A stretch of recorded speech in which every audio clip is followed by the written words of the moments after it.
ঘুঘু পাখি কি বাড়িতে এলে খারাপ? ঘুঘু পাখি বাড়িতে এলে কি হয়? ঘুঘু দেখেছো, ফাঁদ দেখোনি। ঘুঘু পাখিকে নিয়ে বেশ কিছু প্রচলিত কথা রয়েছে। কথায় কথায় আমরা সবাই এগুলো বলে রাখি। বাড়িতে ঘুঘু ছড়িয়ে দেব ইত্যাদি।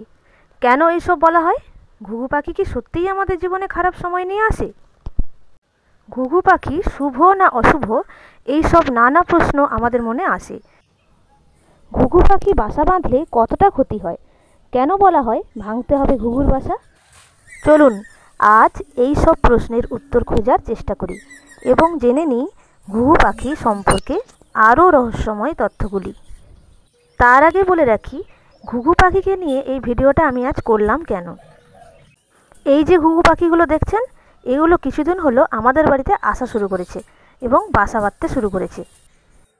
এই কথাটা বাড়ির সবাই জানার পর সবাই যেরকম বলে থাকে সেরকম আমার বাড়ির সবাইও বলছিল যে এই ঘুঘু পাখির বাসা ভেঙে দিতে হবে, না হলে খুব খারাপ। এটা বাড়ির কারো দোষ নেই, কারণ এই সত্যিটা কেউ জানে না যে ঘুঘু পাখি কতটা খারাপ কি কতটা ভালো এই সম্বন্ধে জানে না। আসলে যেটা শুনে এসেছে সেটাই সবাই মানতে চায়।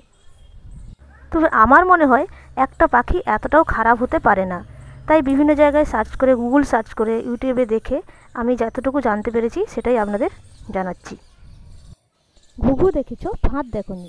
এর অর্থ হলো আমাদের জীবনে সুখ ও দুঃখ কয়েনের এপিঠ এবং ওপিঠের মতো।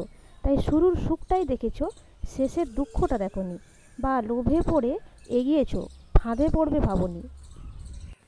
প্রথমে আসা যাক শাস্ত্রের কথায়। সেখানে কিন্তু আমাদের মনের উল্টো কথা বলা হয়েছে।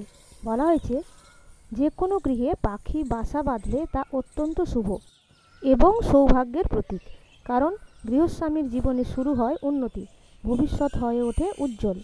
এখানেই শেষ নয়, মনে করা হয় বাড়িতে চড়ুই পাখি বা ঘুঘু পাখি বাসা বাঁধলে তা 10টি নির্দিষ্ট ধরনের বাস্তুর সমস্যা নিরাময় করে।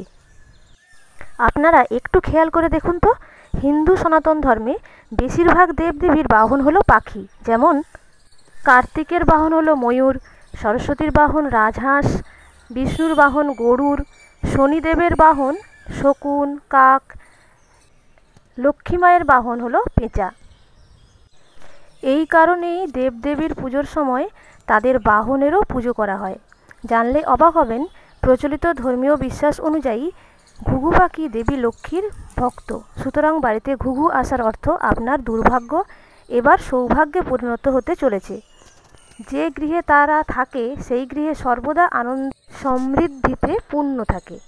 আসলে ঘুঘু খুবই শান্ত পাখি। ঘুঘু সাধারণত সেখানেই বাসা তৈরি করে যেখানে শান্তি রয়েছে। নিরিবিলি জায়গাতে চুপ করে গোপনে বাসা বেঁধে ঘুঘু ডিম পাড়ে। আপনার চোখের সামনেই গাছটিতে হয়তো ঘুঘু বাসা বেঁধে রয়েছে, কিন্তু আপনার পক্ষে সেটি খুঁজে বের করা অত সহজ নয়। কারণ ঘুঘুর বাসা খুব ছোট আকারের হয় এবং ঘুঘুর গায়ের রং এমন, এটি গাছে থাকার সময় কেমোফ্লেজ সৃষ্টি করে। ঘুঘুর তো নিজেকে বাঁচাবার কোনো অস্ত্র নেই, তাই ওই কেমোফ্লেজই ভরসা। সুতরাং আমরা আমাদের জীবনে কোনো শান্তশিষ্ট ভদ্রলোক গোছের লোকের কোনো চাঞ্চল্যকর তথ্য যখন প্রকাশ পায়, তখনই আমরা ঘুঘুর সঙ্গে তুলনা টেনে ফেলি।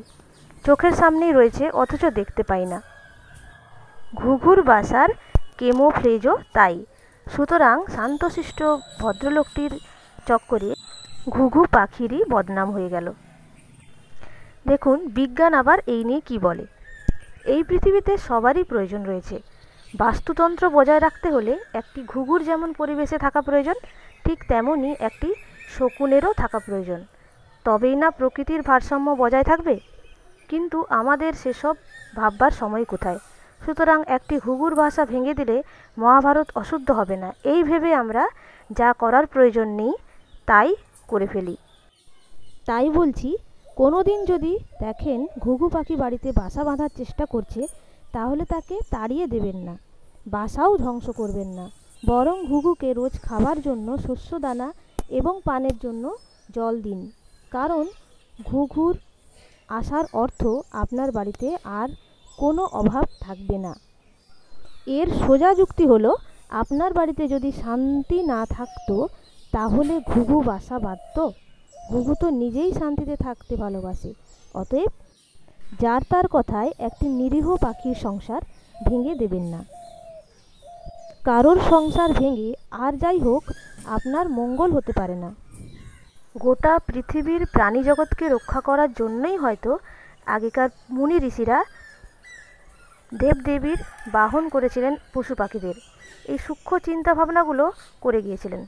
তাই আমি বলছি, হাজার হাজার বছর আগে মানুষ এতটা আধুনিকতার বুদ্ধিমত্তার পরিচয় দিয়ে গিয়েছেন, তাহলে এই আধুনিক যুগে এসে, বিজ্ঞানের যুগে এসে কেন এত কুসংস্কার মেনে চলতে হয়? তাই কুসংস্কার আর নয়। সাধারণত সব পাখি শান্ত পরিবেশে থাকতে পছন্দ করে। যেখানে পাখির সংখ্যা বেশি, জেনে রাখুন সেখানের পরিবেশ তত সুন্দর, দূষণ কম, স্নিগ্ধ বাতাস বেশি। আর ঘুঘু পাখি নিজেই খুব শান্ত স্বভাবের। সুতরাং বাড়িতে ঘুঘুর বাসা করেছে মানে আপনার বাড়ি হলো ওই পরিবেশের মধ্যে শান্তিপ্রিয়। তাই ঘুঘুর বাসা কখনোই ভাঙা উচিত নয়। যাই হোক, শুধু ঘুঘু নয়, সব পাখিকেই আমাদের বাঁচানো উচিত। জানেন তো, এই ঘুঘু পাখিকে আমরা কপ্তুর বলতাম, এখনও অনেকে বলে।